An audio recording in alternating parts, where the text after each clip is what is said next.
बहुत लोग बहुत पढ़े लिखे होंगे, है ना? अच्छा ये बताओ, आप लोग ज्यादा पढ़े हैं और ये दास अनिरुद्ध जो है ना, मैं आप लोगों से बहुत कम पढ़ा हूं, लेकिन मैं आपसे एक सवाल पूछता हूं कि पढ़ाई केवल खुद का पेट भरने के लिए आप लोगों ने की है क्या? पढ़ाई का, शिक्षा का मतलब ये नहीं है कि मैं अपना पेट भरता रहूं। आप बहुत पढ़े लिखे हैं, लेकिन आप किसके लिए कमाते हो? अपने परिवार के लिए। आपके परिवार में कितने लोग हैं? 4 लोग हैं, 6 लोग हैं, ज्यादा से ज्यादा 10 लोग हैं। सारी जिंदगी आप लोग 10 लोगों के लिए कमाते हो और 10 लोगों के लिए कमाते हो, 10 लोगों के लिए जीते हो, पढ़े लिखे हो। आपकी पढ़ाई से केवल 10 लोगों का भला हो रहा है, लेकिन अनिरुद्धाचार्य की पढ़ाई से 310 वृद्ध माए गौरी गोपाल में हैं और 150 बच्चे निःशुल्क गौरी गोपाल में गुरुकुल में पढ़ रहे हैं। 400 गैया है, 125 नंदी हैं और 30,000 लोग पर डे गौरी गोपाल आश्रम में भरपेट भोजन करते हैं लोग। 12 महीने 24 घंटे रसोई चलती है गौरी गोपाल की। अब जरा सोचिए, मैं कम पढ़ा हूं तो मेरी पढ़ाई से बताओ समाज की सेवा, मैं भीख मांग मांग के सेवा कर रहा हूं, पर सेवा तो कर रहा हूं, चोरी तो नहीं कर रहा ना, आपके घर डाका तो नहीं डाल रहा ना।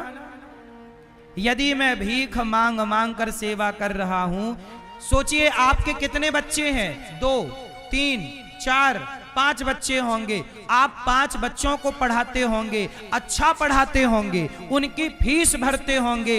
ये दास अनिरुद्ध 150 बच्चों को निःशुल्क पढ़ाता है, उन बच्चों की फीस भरता है, उन बच्चों की कॉपी खरीदता है, उन बच्चों के लिए कपड़े खरीदता है, उन बच्चों के लिए अच्छे शिक्षक लाके देता है कि हमारे बच्चों को ये पढ़ाएंगे। क्यों? मैं पढ़ा जितना हूं, मुझे लगता है कि पढ़ाई से केवल मैं अपना पेट भरूं, परिवार का पेट भरूं, इससे क्या होगा?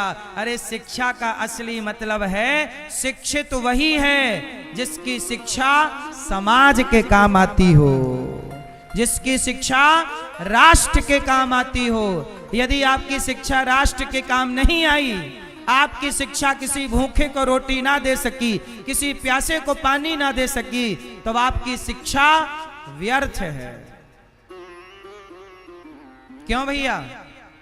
शिक्षा क्या होती है? शिक्षा डिग्रियां रख लेना शिक्षा नहीं है। हमारा भारत डिग्रियों के पीछे भाग रहा है। याद रखना मेरे बिहार के नौजवान दोस्तों, आप लोग डिग्रियों के पीछे ना भागिए। अब मुझे एक बात बताओ, आप लोग घर बनाते हो? जब आप घर बनाते हो तो घर बनाने में आपके घर कोई ना कोई मुसलमान आता है घर बनाने के लिए, चाहे वो प्लम्बिंग का काम करने आए, बिजली फिटिंग करने आए, पीओपी करने आए, लेंटर डालने आए, प्लास्टर करने आए, किसी ना किसी रूप में आपके घर कोई मुसलमान जरूर आएगा। ये बात सही है कि गलत है? मैं ये नहीं कहता कि वो गलत है, नहीं, जो मैं कहना चाहता हूं अब सुनिएगा। हम भारत के लोग, हिंदू लोग डिग्रियों के पीछे भागते रहे।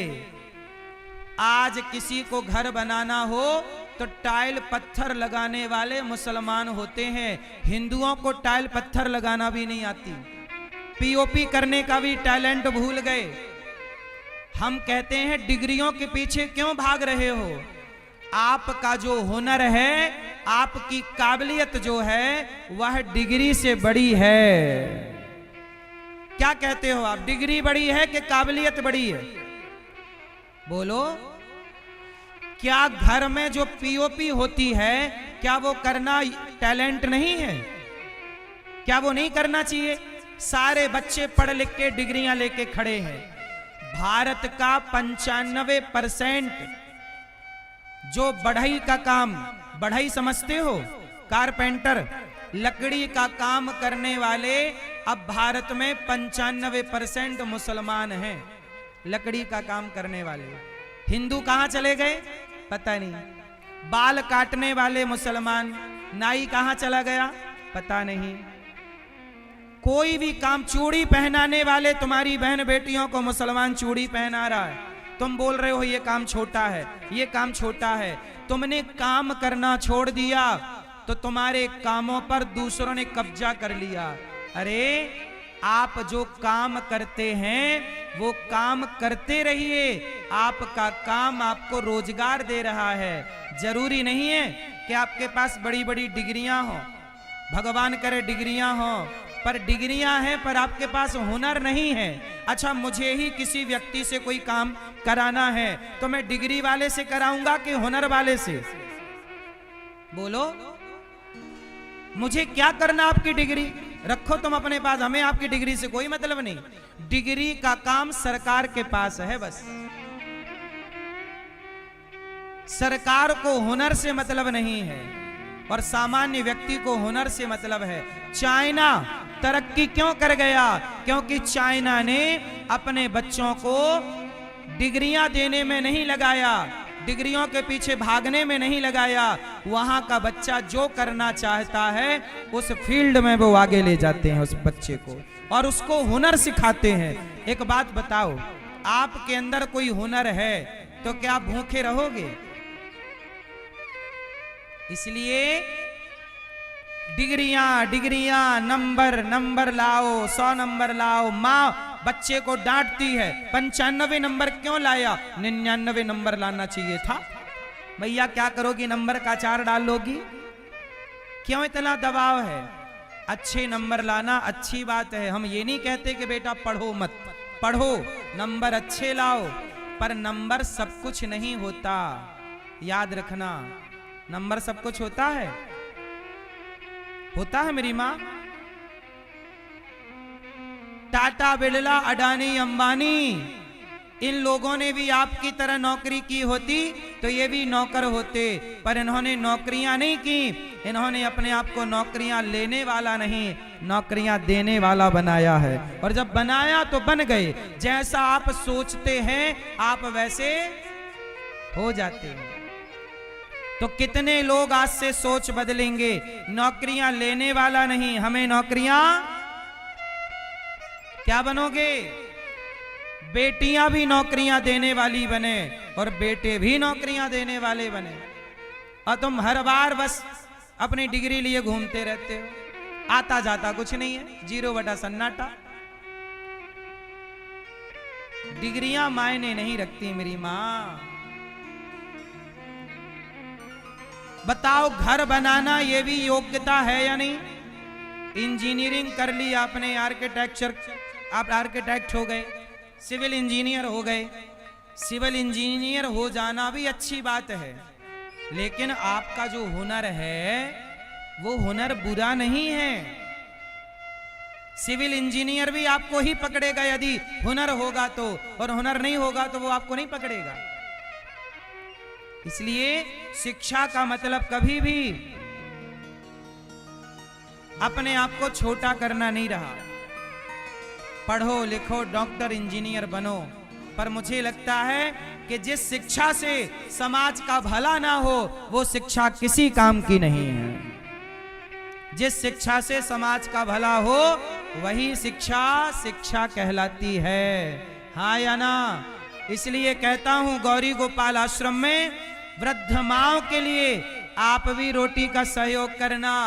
आप भी अपने परिवार का पेट भर लो और पेट भरने के बाद कुछ बच जाए तो हमारी बेसहारा वृद्ध माओं के बारे में जरूर सोचना, जिनके लिए ये दास आपसे भिक्षा मांगता है।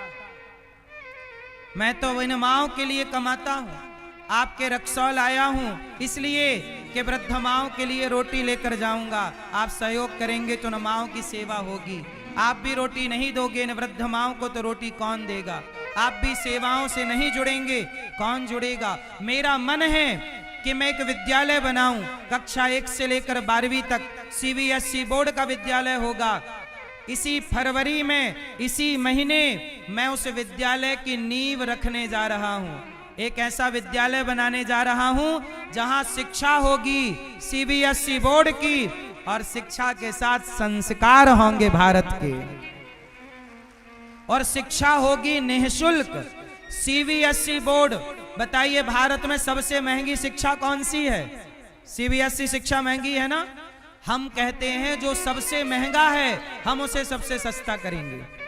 सीबीएसई बोर्ड का स्कूल ये दास अनिरुद्ध आपके सहयोग से बनाने जा रहा है, और आपसे यदि आपका भी सहयोग करने का मन है तो करिएगा। जब राम सेतु बना था ना तो गिलहरी ने भी सहयोग किया था, आज तक उस गिलहरी को याद किया जा रहा है। आप भी इस विद्यालय के निर्माण में सहयोग करिएगा, क्योंकि ये विद्यालय बच्चों को जब निःशुल्क शिक्षा देगा तो इतिहास बनेगा कि सरकारें इस देश में नियंत्रित नहीं कर रही हैं स्कूलों को और शिक्षा को। एक दास अनिरुद्ध यदि शिक्षा को फ्री कर सकता है तो सरकारें क्यों नहीं कर सकती? सरकारों पर दबाव तब होगा जब हम और आप करके दिखाएंगे। बोलो हाँ या ना? इसलिए किसी को खड़ा होना पड़ेगा। इसलिए एक विद्यालय ये दास बना रहा है और आपका आशीर्वाद सहयोग रहा, आप भी जनता जनार्दन सहयोग करेंगे तो रक्सौल में भी हम आपको एक विद्यालय बना के देंगे निःशुल्क। लेकिन उसके लिए आपको यहाँ के भक्तों को किसी को भूमि का सहयोग करना पड़ेगा। जब भूमि होगी तब विद्यालय होगा, भूमि ही नहीं होगी तो विद्यालय क्या होगा?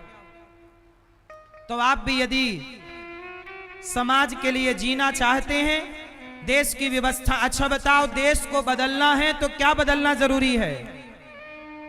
बोलो, देश को बदलना है तो शिक्षा बदलना जरूरी है। बोलो हाँ।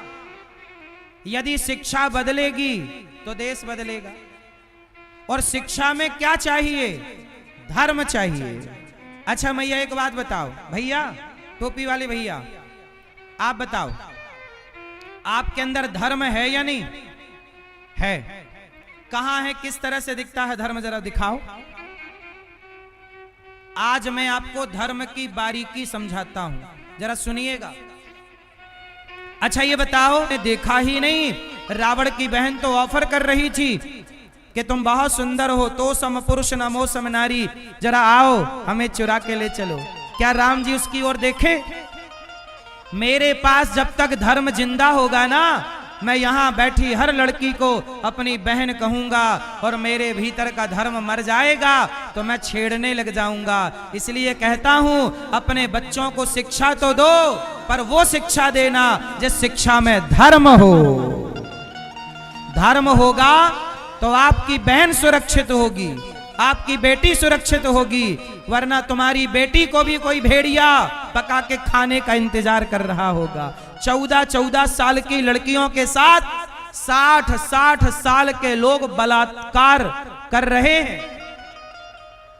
ये बात सही है कि गलत है? कौन है ये लोग? जिनके भीतर का धर्म मर चुका है, और इन्हीं नालायकों ने इन देशों पे धर्म निरपेक्षता थोप दी कि धर्म निरपेक्ष है। अरे धर्म निरपेक्ष तो रावण था, राम तो धर्म सापेक्ष है। राम धर्म, इसलिए कहता हूं अपनी आंखों के धर्म को मरने ना देना। आंखों में भी धर्म होता है, कानों में भी धर्म होता, इसलिए कहता हूं वही देखो जो देखने योग्य है, वही सुनो जो सुनने योग्य है, वही बोलो जो बोलने योग्य है। अच्छा एक बात बताओ, कितने नौजवान दोस्त आज कथा सुनने आए हैं? जितने नौजवान दोस्त कथा सुनने आए हैं, लड़के हाथ उठाएंगे। जो लड़के आज कथा सुनने आए हैं, नौजवान दोस्त सुनो, वैलेंटाइन डे आ रहा है। सच बताओ, किसी को आई लव यू कहने का विचार है इस वैलेंटाइन डे में कि नहीं? बोलो नहीं। याद रखना, तुम्हारी बहन को भी कोई आई लव यू कहने की प्लानिंग कर रहा होगा। तुम्हारी बहन को भी कोई वैलेंटाइन डे में फंसाने की प्लानिंग कर। तुम किसी की बहन फंसाओ, तुम्हारी बहन कोई फंसाएगा, इससे व्यवस्था कभी ना बनेगी। ज्यादा होशियार चंद ना बनना, जैसे को तैसा, टिट फॉर टैट जैसी करनी। तुम किसी की बहन को आई लव यू कहोगे उसे तुम गर्भवती कर दोगे, वैलेंटाइन डे के नाम से तुम्हारी बहन भी गर्भवती होके घर आ जाएगी। जो व्यवहार अपनी बहन के साथ करना चाहते हो, वही व्यवहार किसी की बहन बेटी के साथ करना, वरना ईश्वर अंधा नहीं है। वरना ईश्वर अंधा वो देख रहा है कि तू किसी बहन को छेड़ रहा है, चल तेरी बहन के साथ देख क्या होता है। इसलिए ये वैलेंटाइन डे सही परंपरा है क्या? लव जिहाद, आपके रक्सौल में लव जिहाद चलता है कि नहीं? जोर से। इसलिए कहता हूं, नेपाल में भी लव जिहाद चलता है, भारत में भी लव जिहाद चलता है। मेरी प्रार्थना है मेरी बहनों से कि कोई लड़का आपको आई लव यू कहे तो उसका आई लव यू उसके मुंह पे मारना पलट के, ले तेरा आई लव यू मुझे नहीं चाहिए। कोई आई लव यू आपको कहता है ना तो मारना उसके मुंह पे उसका आई लव यू, वो चप्पल से मारना उसे। कोई आई लव यू आपको नहीं कहता मेरी बहनों, आपके सुंदर काया को आई लव यू है। आप सुंदर हो तो आई लव यू है, सुंदर नहीं हो कोई आई लव यू नहीं है। इसलिए जैसे मछली को फंसाने के लिए मछुआरा जाल फेंकता है, मछुआरा क्या करता है, बंसी लेता है, बांस में एक धागा बांधता है, धागे में कांटा डालता है, कांटा बांधता, कांटे पे केंचुआ फंसा देता है, कांटे पे मांस का टुकड़ा फंसा देता है, उसे कहते हैं बंसी। बोलो हाँ। बंसी डालता है पानी में, मछली को लगता है कि मांस का टुकड़ा है, गप से जाती है, खाती है और उसके मुंह के भीतर वो कांटा छिद जाता है, चुभ जाता है। उसी तरह जैसे कोई मछुआरा मांस का टुकड़ा, ऊपर मांस दिखता है भीतर कांटा है, ऐसे ये लव जिहाद भी, ये आई लव यू भी वह मछली फंसाने के लिए जैसे कांटा डालता है मछुआरा, ऐसे आपको फंसाने के लिए ये आई लव यू का कांटा डाला गया है। आई लव यू नाम का कांटा जो आपको फंसाना चाहता है। इस आई लव यू के जाल से बचिएगा, वरना आप बाजार में बिक जाओगी मेरी बहनों, लाख 2 लाख 5 लाख 10 लाख में। सारी जिंदगी तुम्हें केवल देह व्यापार में झोंक दिया जाएगा। ये आई लव यू महंगा पड़ेगा आपको। इसलिए कहता हूं ये चक्कर में ना पड़ना, मन लगा के पढ़ाई करो, मन लगा के राष्ट्र की सेवा करो, माँ बाप का नाम रोशन करो और शिक्षा ऐसी पढ़ना, ऐसी शिक्षा प्राप्त करना जिससे आप समाज का भला कर सकें। केवल अपने बारे में ना सोचिएगा। सर्वे भवन्तु सुखिनः। हम सनातनी किसके बारे में सोचते हैं? सर्वे भवन्तु सुखिनः सर्वे सन्तु निरामया। सब सुखी रहें। टीवी पर कथा सुनते हो ना, सुनते रहिएगा, कथाएं जरूर सुनिएगा। कथाएं हमें बहुत कुछ सिखाती हैं। और पहली शिक्षा क्या है?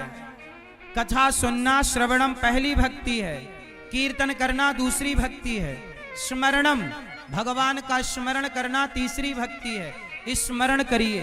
भगवान का कैसे स्मरण किया जाता है? जैसे काम करते हुए। अच्छा ये बताओ मैया, जब आप रोटी बनाती हो, काम करती हो, तो जो आपका छोटा सा बच्चा होता है उसे भूल जाती हो कि याद रखती हो?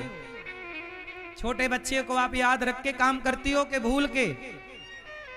आप रोटी बनाओगी पर छोटे बच्चे को याद रखोगी कि पालने पे लेटा है। जैसे एक माँ काम पूरा करती है पर ध्यान बच्चे में रहता है, ऐसे काम पूरे करिए पर ध्यान भगवान का रखो। ध्यान ईश्वर में रहे, मन भगवान में लगा रहे। हे नाथ, मैं आपको कभी भूलूं नहीं। सदा भगवान का स्मरण बना रहे। स्मरणम पाद सेवनम, पांव दबाना, श्रवणम कीर्तनम स्मरणम पाद सेवनम, पांव दबाना चौथी भक्ति है। क्यों मैया, आप अपने पति के पांव दबाती हो कि नहीं? कितनी मैया पति के पांव दबाती हैं?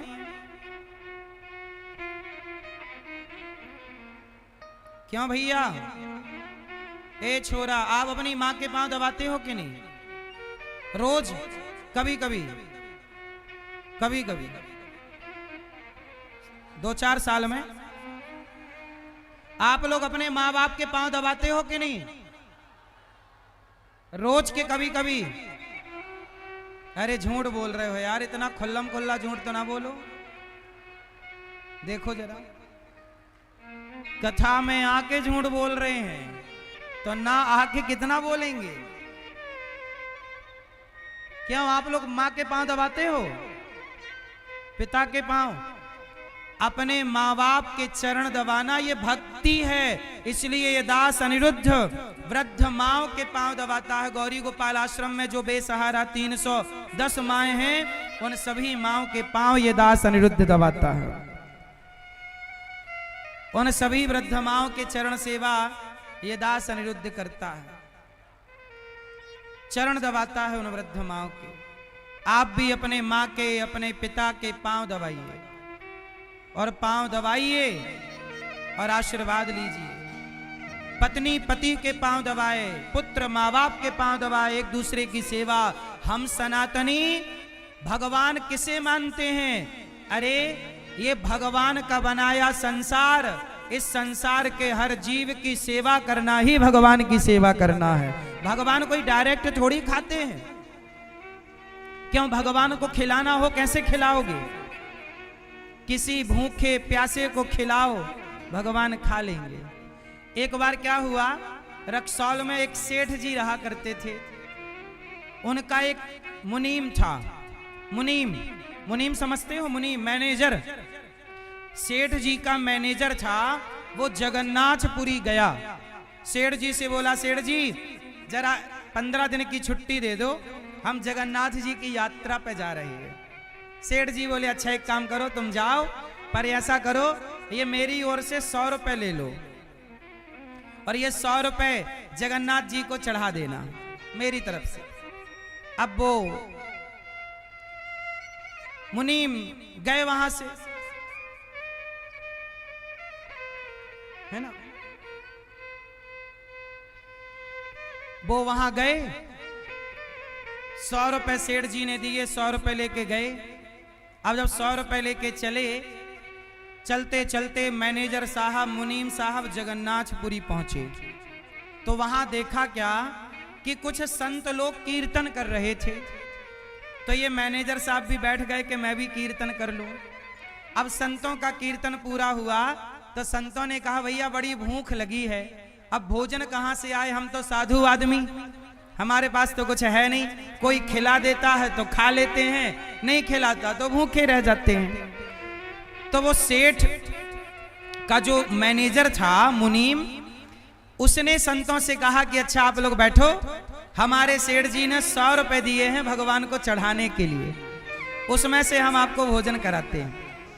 तो सेठ का मुनीम बाजार गया और जगन्नाथपुरी में तो वहां भात और दाल प्रसाद मिलते ही है, तो प्रसाद खरीद के लाए तो 98 रुपए का प्रसाद आया। 98 रुपए का प्रसाद आया। सभी संतों को दाल चावल और बढ़िया उन्होंने पकवान खिलाए। सारे संत खाए और खा के मस्त आशीर्वाद दे के चले गए। अब मैनेजर के पास कितना पैसा बचा सेठ का? 2 रुपए। तो 2 रुपए ले जाके जगन्नाथ जी की जो हुंडी थी, दान पेटी, हुंडी में डाल दिया 2 रुपए। अब जब 2 रुपए हुंडी में डाले तो रात को जगन्नाथ जी ने सपना दिया सेठ को। सेठ से कहा, सेठ तेरे 98 रुपए तो पहुंच गए पर 2 रुपए नहीं पहुंचा।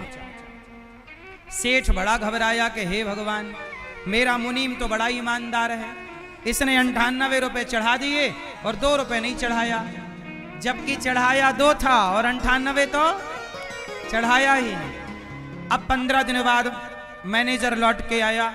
सेठ जी आंखें फाड़ के बोल रहे हैं, क्यों तुमने 2 रुपए का क्या किया? जगन्नाथ जी मेरे सपने में आए, बोले कि 98 रुपए तो पहुंच गए, 2 रुपए नहीं पहुंचा। तब वो मैनेजर रोने लगा, सेठ जी आप कितने भाग्यशाली हैं कि आपके सपने में जगन्नाथ जी आए। अरे ये तो बता कि 2 रुपए का क्या किया तूने।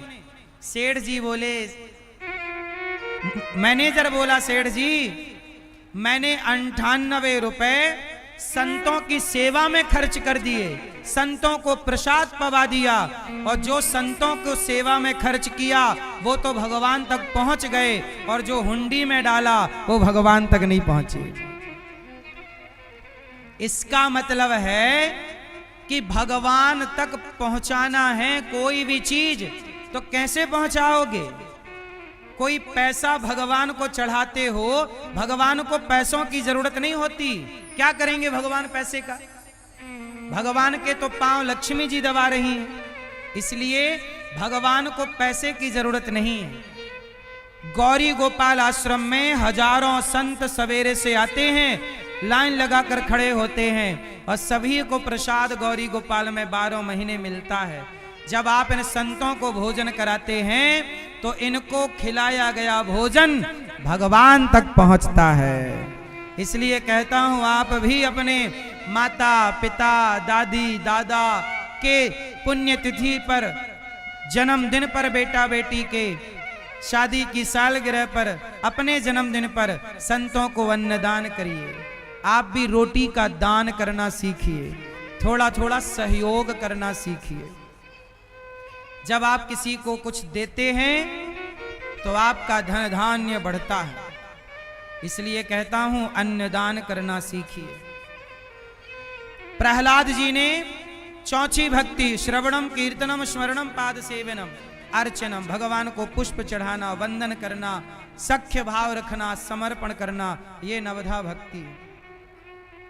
हिरण्यकश्यपु ने प्रहलाद जी से कहा, चल बोल तेरा भगवान कहाँ है। आग में बिठा दिया, भगवान ने रक्षा की। पहाड़ से फेंका, भगवान ने रक्षा की। कहाँ तेरा भगवान। प्रहलाद जी बोले, सब जगह। क्या इस खंबे पर है। हाँ, जो प्रहार किया खंबे पर, खंबा टूट गया और नरसिंह भगवान प्रकट हो गए। बोलिए नरसिंह भगवान की जय हो। जब नरसिंह भगवान प्रकट हुए तो हिरण्यकश्यपु बोला, आप कौन हैं। भगवान बोले, तेरी मृत्यु। हिरण्यकश्यपु बोला, मैं मरूंगा ही नहीं। क्यों नहीं मरोगे। मैंने वरदान मांगा है, ना दिन को मरूं ना रात को मरूं। भगवान नरसिंह बोले, ना ये दिन है ना रात है, संध्या का समय है, अब तो मरेगा। बोले, ब्रह्मा के बनाए 12 महीने में किसी महीने नहीं मरूं।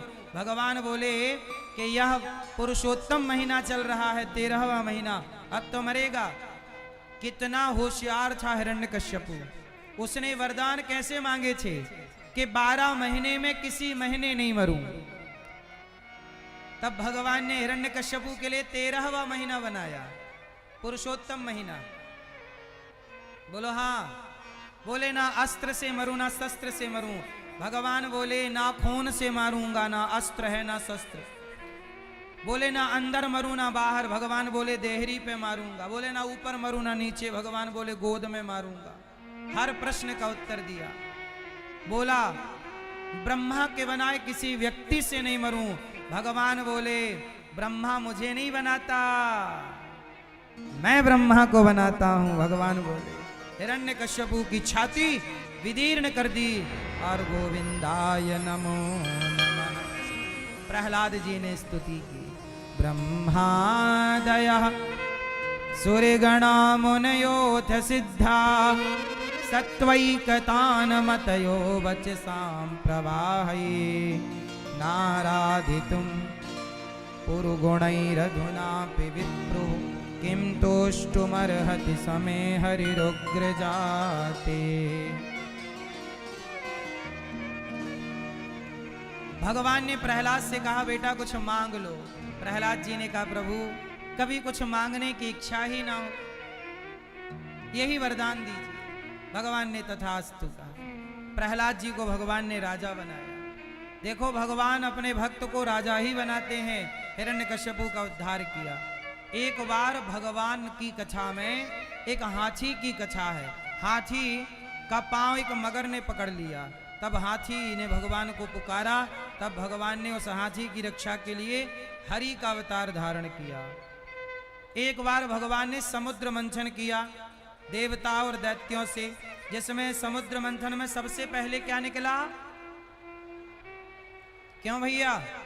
जब समुद्र मंथन हुआ तो सबसे पहले क्या निकला? जोर से। सबसे पहले विष निकला और सबसे आखिरी में क्या निकला? अमृत। याद रखिएगा, समुद्र मंथन में सबसे पहले जहर निकला, सबसे आखिरी में अमृत निकला। याद रखिएगा कि जब कोई भी काम आप करेंगे तो असफलता का जहर पहले निकलेगा, पर कार्य करते रहिएगा तो सफलता का अमृत भी आखिरी में निकलेगा जरूर।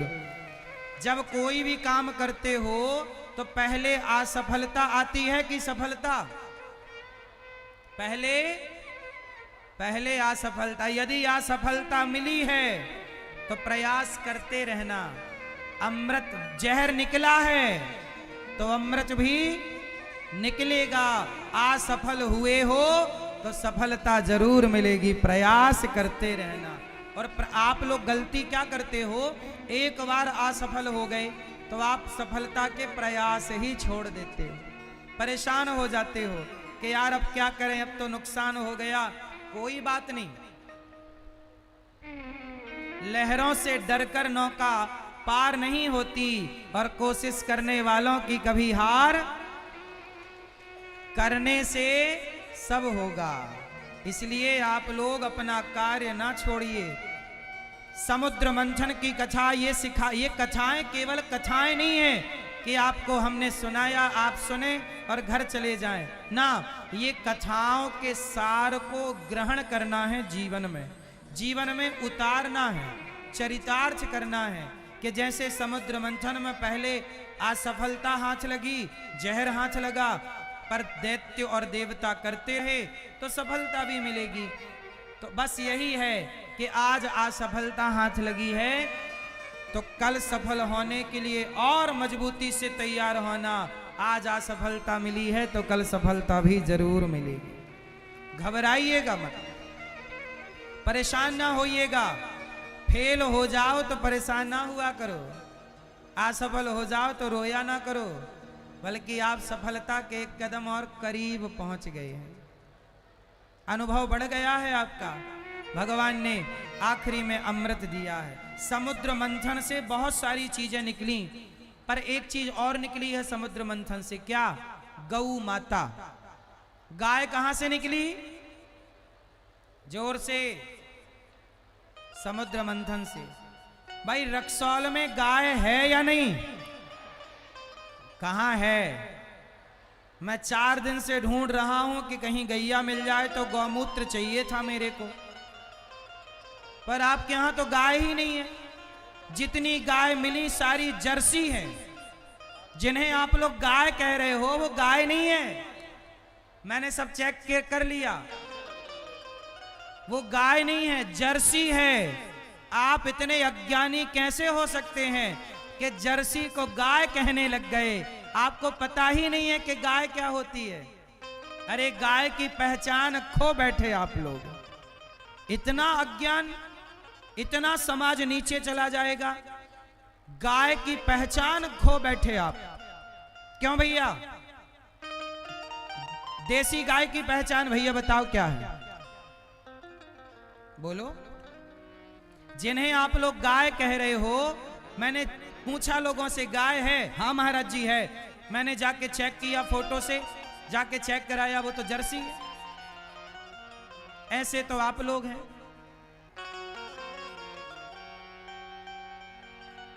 सोचिए, पूरे रक्सौल में मुझे गौमूत्र नहीं मिला।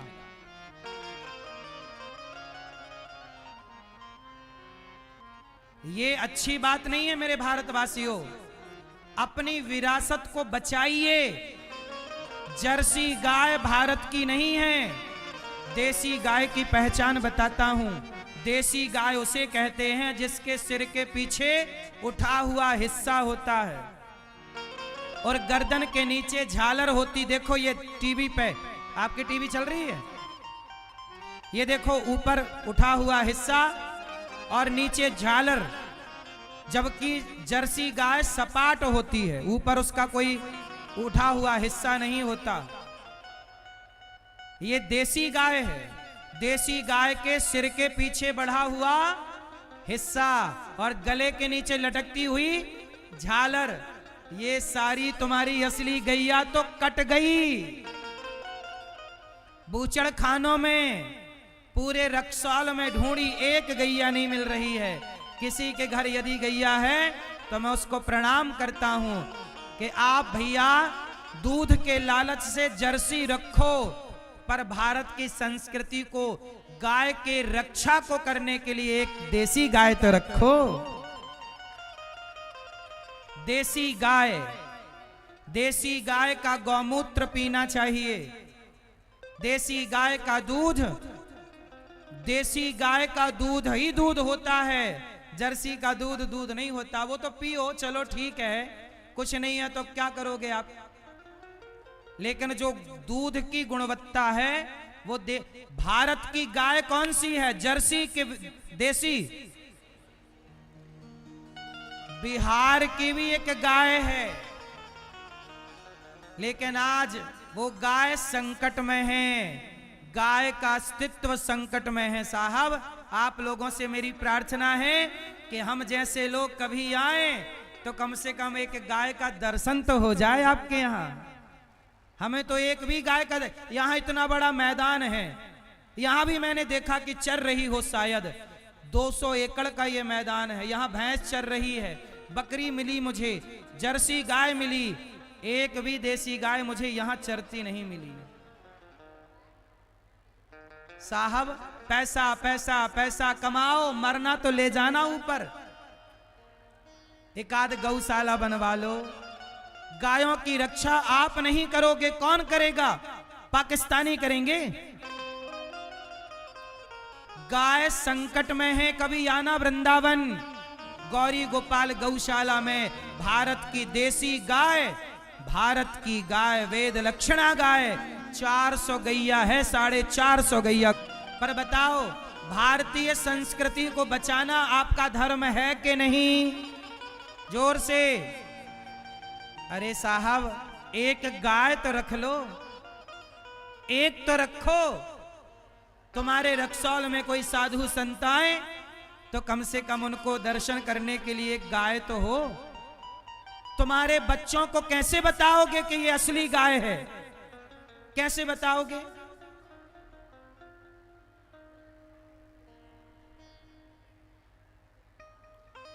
बताओ, बिहार की गाय का नाम क्या है? जैसे गुजरात की गाय का नाम है गिर, हरियाणा की गाय का नाम है साहिवाल, राजस्थान की गाय का नाम है राजस्थानी, बिहार की गाय का नाम बताओ क्या है? जो बिहार की नेचुरल देसी गाय हुआ करती थी, उसका नाम बताओ। चलो, हैं? हैं? बघौर है ना? बछौर? कौन सी गाय? बछौर गाय। ये बिहार की ओरिजिनल गाय हुआ करे, यही तुम्हारी संपत्ति है। अब तुम्हारे पास गाय ही नहीं है, कहते हो गाय माता है, गाय माता, और एक भी नहीं है। मेरी हाथ जोड़ के विनती है, कुत्ता बहुत मिलेंगे रक्सौल में, 50-50 हजार के कुत्ते, 1-1 लाख का कुत्ता हो, गैया एक भी नहीं। कौन कौन मेरी प्रार्थना स्वीकार करेगा? रक्सौल में एक गौशाला बनवाओ। पैसे हो, पैसे वाले हो आप में से बहुत लोग, खेत वेत है, 2-4 गैया रखो, ताकि देसी गाय का दूध पीते रहना, बच्चों को पिलाते रहना, गाय भी सुरक्षित रहेगी और तुम्हारे बच्चों का स्वास्थ्य भी सुरक्षित रहेगा गाय से। गाय बहुत जरूरी है। हम तो गाय ना मिले तो तड़प जाते हैं कि गाय नहीं है। क्या करें, पर मजबूर हैं, कहां जाएं, किसके घर में घुस जाएं? बहुत लोगों के घर में जा जा के देखा तो वो गाय नहीं जर्सी थी और आप लोग उसे गाय कह रहे थे। गाय बेचारी रो रही होगी। भगवान का नाम गोपाल है। जिसके घर में गाय है उसी के घर की पूजा गोविंद स्वीकार करते हैं। गाय नहीं है तो मैया क्या हवन करोगी, क्या दीपक जलाओगी, है ना।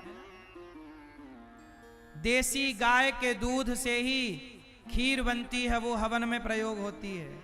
गाय के दूध से जो घी बनता है, जब यज्ञ करते हो ना तो यज्ञ में भैंस का घी प्रयोग नहीं होता, यज्ञ में बकरी का घी प्रयोग नहीं होता, यज्ञ में जर्सी का घी प्रयोग नहीं होता। यदि यज्ञ में देसी गाय का घी नहीं पड़ा तो वो यज्ञ यज्ञ ही नहीं माना जाएगा, याद रखिएगा।